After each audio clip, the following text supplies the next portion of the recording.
Yuka, good to have you with us. Rising tensions, as we know, in the Middle East, they've rippled right across the oil market as both sides target energy sites. Well, Sharon, on Friday, crude oil futures surged as much as 13% at one point, but prices have since come down as investors continue to monitor the situation carefully. Both Brent crude and the WTI are down by more than 2%, but are still trading well above $70 a barrel. That's about 5% higher than last Thursday. Iran is home to the world's second largest natural gas reserve and the third largest oil reserve, and it's the fifth largest petroleum producer around the globe. But exports are limited mostly to China because of long-standing Western sanctions. Despite its large reserves, the nation has been grappling with an energy crisis with frequent power cuts lately. What spooked traders more was Tehran's threat that it was considering closing the Strait of Hormuz. The narrow stretch of water, just 55 kilometers wide at its tightest point, is the world's most important oil transit choke point.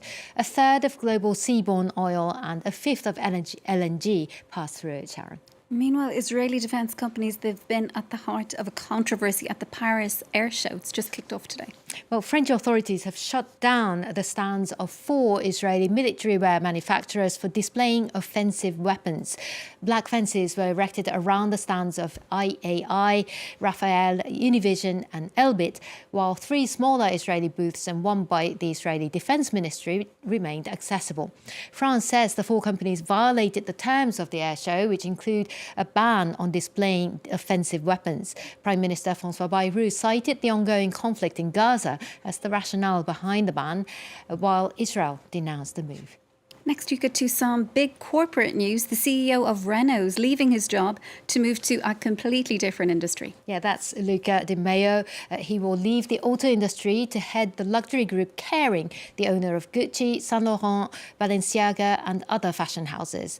The Italian businessman took the helm of Renault back in 2020 when the company saw record annual loss triggered by the COVID pandemic, as it was still reeling from the 2018 arrest of Carlos Ghosn that strained its partnership with Nissan.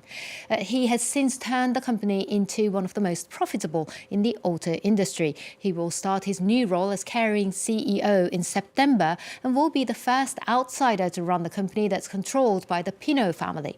The current chairman and CEO, François-Henri Pinault, acknowledged the company had been underperforming and facing challenges that needed a new way of looking at things.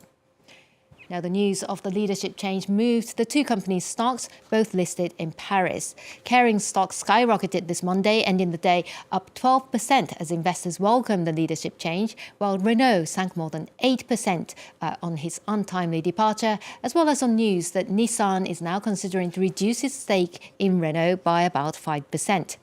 Global stocks mostly rose, though, on Monday, despite rising tensions in the Middle East.